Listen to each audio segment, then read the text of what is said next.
नमस्कार दोस्तों, welcome back to my YouTube channel. उम्मीद करता हूं आपकी तैयारी ज़बरदस्त चल रही होगी। बहुत ही महत्वपूर्ण जानकारी आप सभी कैंडिडेट के लिए रहने वाली है।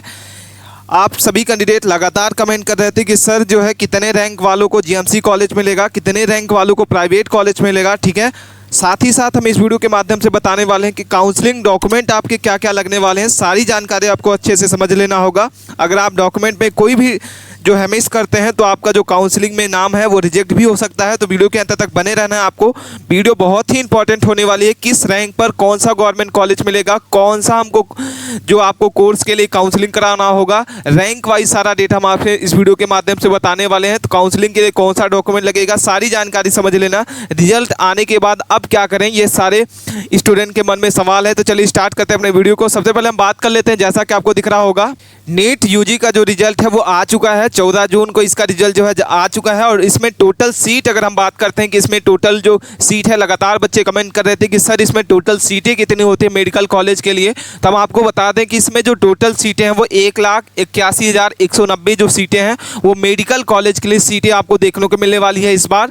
जिसमें गवर्नमेंट कॉलेज के लिए, जीएमसी कॉलेज के लिए आपकी कितनी सीटें रहने वाली, यहाँ पे आपको डाटा साझा कर रहे हैं। यहाँ पे आप देख सकते हैं कि गवर्नमेंट कॉलेज के लिए आपको 60,324 यहाँ पे सीटें देखने को मिलेगी। और पीएमसी के लिए अगर बात करते हैं, पीएमसी प्राइवेट मेडिकल कॉलेज के लिए तो 57,867 आपको यहाँ पे सीट जो है देखने को मिलेगी। टोटल मेडिकल अगर हम कॉलेज बात करते हैं कि आपके इंडिया में टोटल मेडिकल कॉलेज कितनी है, तो 780 मेडिकल कॉलेज जो है आपके इंडिया में है। आपके टोटल ऑल इंडिया में टोटल मेडिकल कॉलेज कितनी है, 780 हैं। और जीएमसी की अगर बात करते हैं कि जीएमसी मेडिकल कॉलेज कितनी है आपकी गवर्नमेंट मेडिकल कॉलेज, तो 430 मेडिकल कॉलेज जो है गवर्नमेंट की हैं। और प्राइवेट की अगर हम बात करते हैं जिसमें पीएमसी जो कॉलेज है 350 मेडिकल कॉलेज होने वाली है।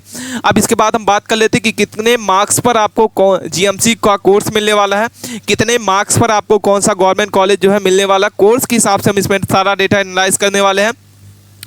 जैसा कि आपको बता दें कि एमबीबीएस के लिए आपको कितने नंबर लाना होगा, बीडीएस के लिए, आयुष के लिए, और बीएमसी के लिए, बीएमएस के लिए, बीयूएमएस के लिए और बीडब्ल्यूडी के लिए आपको ये कौन कौन से जो कितने मार्क्स पर आपको कोर्स जो के लिए आपको क्या करना होगा, कौन सा काउंसलिंग कराना होगा और मुझे कॉलेज जो है गवर्नमेंट कॉलेज मिलेगा या प्राइवेट कॉलेज मिलेगा, सारी जानकारी समझ लेना होगा आपको। सबसे पहले बात कर लेते हैं इसमें। जैसा कि आपको पता होगा कि 15% जो सीटें होती हैं वो ऑल इंडिया कोटा के लिए रहने वाली है। और कितने मार्क्स पर आपको 15% की काउंसलिंग ऑल इंडिया के लिए कराना होगा।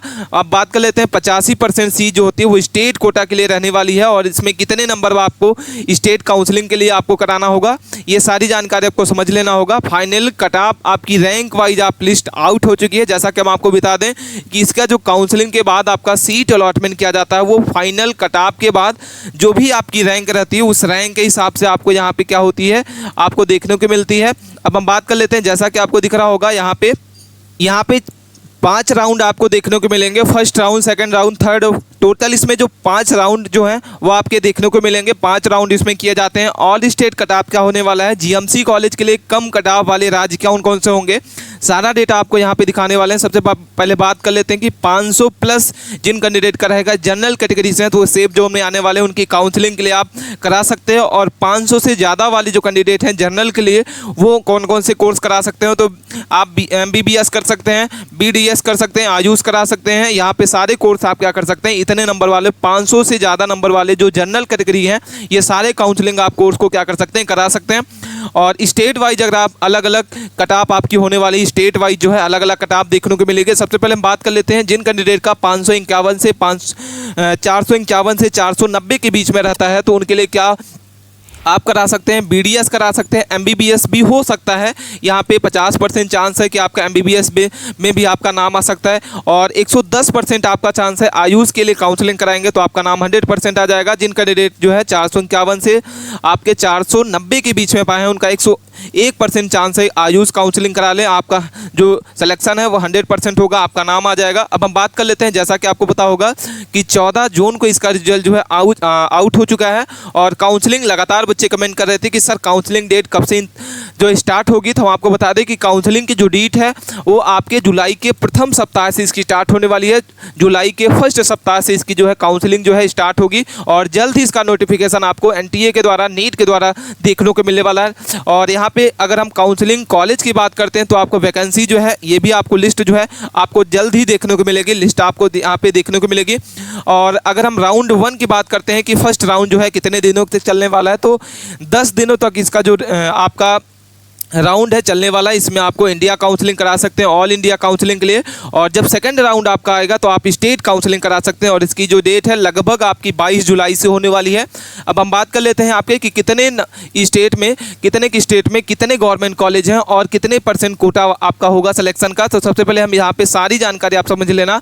इसमें हम स्टेट वाइज बताएंगे आपको कि गवर्नमेंट कॉलेज, मेडिकल कॉलेज कितनी है, जीएमसी कॉलेज कितनी देखने को मिलती है, टोटल सीटें क्या हैं और 80% 20% आपका कोटा देखने को मिलेगा। सबसे पहले हम बात कर लेते हैं बिहार की। तो बिहार में आपके टोटल गवर्नमेंट कॉलेज जो है वो 13 हैं और टोटल सीटें जो इसमें देखने को मिलती है वो 1648 सीटें आपके गवर्नमेंट कॉलेज में देखने को मिलती है, जिसमें से 80% कोटा जो होता है वो बिहार स्टेट का होता है, जिसमें 1400 सीटें आपको देखने को मिलेगी। वहीं हम यहाँ पे 20% ऑल इंडिया कोटा देखते हैं तो 248 सीटें आपको देखने को मिलती है। सबसे ज़्यादा अगर हम बात करते हैं कि किस स्टेट में सबसे ज़्यादा गवर्नमेंट कॉलेज है, तो जिसमें से गुजरात आपके सबसे नंबर फर्स्ट पे आता है और इसमें आप ऑल इंडिया काउंसलिंग करा सकते हैं। 23 कॉलेज यहाँ पे आपको देखने को मिलती है। गवर्नमेंट कॉलेज आपकी मेडिकल कॉलेज 23 गोवा में है, गुजरात में, और इसमें टोटल सीटें जो होती हैं वो 4355 सीटें आपको देखने को मिलती है, जिसमें से स्टेट काउंसलिंग अगर आप कराते हैं इस स्टेट से हैं गुजरात से तो आपको 3612 सीटें देखने को मिलती है और ऑल इंडिया के लिए आपके 638 सीटें जो है देखने को मिलती है।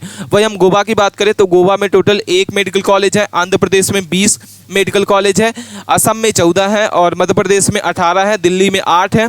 तो इस तरीके से आपको सभी स्टेट वाइज आपको यहाँ पे डाटा आपके सामने दिखाने वाले हैं कि किस स्टेट में टोटल गवर्नमेंट कॉलेज कितनी है और उसमें टोटल सीटें कितने देखने को मिलती हैं और इसमें 80% स्टेट कोटा के साथ इसमें कितनी सीटें आपको एलिजिबल हैं और काउंसलिंग आप करा सकते हैं। ऑल इंडिया के लिए कितनी काउंसलिंग करा सकते हैं, सारा डेटा आपको समझ लेना हो। अगर अपने स्टेट वाइज आप अपने डेटा को देख सकते हैं कि हमारे स्टेट में कितने गवर्नमेंट सीटें हैं, कितने गवर्नमेंट कॉलेज हैं और क्या हमको काउंसलिंग में चांस आपका आ सकता है, नाम आ सकता है, सारी जानकारी आपको समझ लेना होगा। अब हम बात कर लेते हैं, जैसा कि आपको दिख रहा होगा कि अब हम बात कर लेते हैं कि आपके इसमें रैंक वाइज आपकी कितने स्कोर रहने वाला है। जैसा कि आपको दिखने वाला है कि जीएमसी ऑल इंडिया रैंक आपकी क्या देखने को मिलेगी, जनरल की क्या कट ऑफ रहेगी, आपको यहाँ पे कोर्स वाइज हम आपको सारा डेटा समझाने वाले हैं।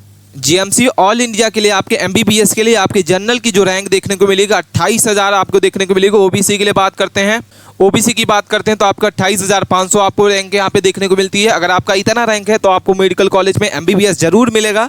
आपकी अगर ईडब्ल्यूएस से अगर आप हैं और 31,500 आपकी रैंक जो है उसके लिए आपको एमबीबीएस का गवर्नमेंट कॉलेज जो है देखने को मिलेगा। वहीं अगर हम ST SC से हैं, आप ST SC से बिलोंग करते हैं और आप एमबीबीएस करना चाहते हैं तो आपकी जो रैंक है वो क्या देखने को मिलेगी, ST के लिए 1,45,000 आपको और ST के लिए 1,80,000 की रैंक जो है देखने को मिलेगी। वहीं हम बात कर लेते हैं दूसरे कोर्स की BDS के लिए, तो BDS के लिए आपको कितनी रैंक देखने को मिलेगी, जनरल के लिए 78,000, OBC के लिए 80,000, EWS के लिए 85,000 और ST SC के लिए आपको यहाँ पे 2,50,000। वही हम बात करें BDS के लिए तो आपको यहाँ पे 78,000 की रैंक देखने को मिलेगी और OBC के लिए आपको 80,000 की रैंक देखने को मिलेगी, EWS के लिए 85,000 और ST SC के लिए आपको बात करते हैं तो 2,50,000 और ST के लिए 3,15,000। BAMS की बात करते हैं तो 1,15,000 आपकी रैंक देखने को मिलेगी। वहीं हम इसमें बात करते हैं तो 1,18,000 और 1,23,000, 2,85,000 और 3,45,000 की आपको रैंक देखने को मिलती है। इस कोर्स की अगर हम बात करते हैं तो इस कोर्स के लिए आपको कौन कौन से आपको यहाँ पे रैंक देखने को मिलेगी, यहाँ पे आप डाटा के हिसाब से आप अपने रैंक को देख सकते हैं। कैटेगरी वाइज आप जनरल के लिए क्या रैंक देखने को मिलेगी, OBC के लिए क्या रैंक रहने वाली है और EWS के क्या रैंक रहेगी, ST SC के लिए आपको यहाँ पे देख सकते हैं सारी जानकारी। अब हम इंपॉर्टेंट डाटा को समझ लेते हैं कि आप जब आप अपनी काउंसलिंग कराएंगे तो आपको कौन कौन से डॉक्यूमेंट लगने वाले हैं। तो सबसे पहले नीट काउंसलिंग लिस्ट डॉक्यूमेंट का आपको यहाँ से नोट कर लेना होगा। आप इसकी स्क्रीनशॉट को भी ले सकते हैं। सबसे पहले आपको आधार कार्ड लेना होगा। सबसे पहले काउंसलिंग रजिस्ट्रेशन के लिए आपको क्या करना होगा, सबसे पहले जब आप काउंसलिंग कराएंगे तो उसका प्रिंट आपके पास होना चाहिए। उसके साथ साथ में आपको आधार कार्ड होना चाहिए, एडमिट कार्ड आपके पास होना चाहिए। स्कोर कार्ड आपके पास रहना चाहिए, कास्ट सर्टिफिकेट आपके पास रहना चाहिए, रजिस्ट्रेशन फॉर्म जब आप रजिस्ट्रेशन कराए तो उसका फॉर्म रहना चाहिए, डोमिसाइल सर्टिफिकेट रहेगा, इनकम सर्टिफिकेट रहेगा, 10वीं 12वीं की मार्कशीट रहेगी। तो ये सारे आपको क्या लगने वाले हैं, जब आप काउंसलिंग कराएंगे तो काउंसलिंग रजिस्ट्रेशन के लिए ये सारे डॉक्यूमेंट आपको देखने को मिलेंगे। अगर आपके पास कोई भी डॉक्यूमेंट इसमें से नहीं है तो आप इसको बनवा लें, क्योंकि जुलाई 1 से ही इसका जो काउंसलिंग स्टार्ट हो जाएगा। जब आप अपने कॉलेज में रिपोर्टिंग के लिए जाएंगे तो आपको जरूरी दस्तावेज कौन कौन से लगने वाले हैं, 2 प्रति आपको क्या करना होगा, ये सारे डॉक्यूमेंट को आपको फोटोकॉपी करा लेना होगा, 2 सेट बना लेना है, डॉक्यूमेंट की फोटोकॉपी रखना होगा, और एक डॉक्यूमेंट में आपको सभी पेज पे अपनी क्या करना होगा, हस्ताक्षर साइन कर लेनी होगी।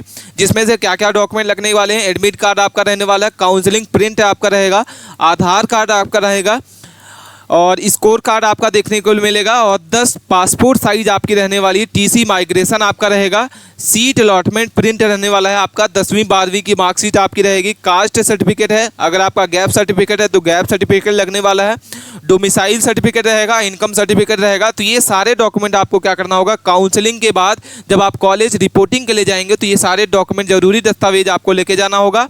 अब हम मिलते हैं नए टॉपिक के साथ नई वीडियो में, तब तक के लिए आप बने रहें।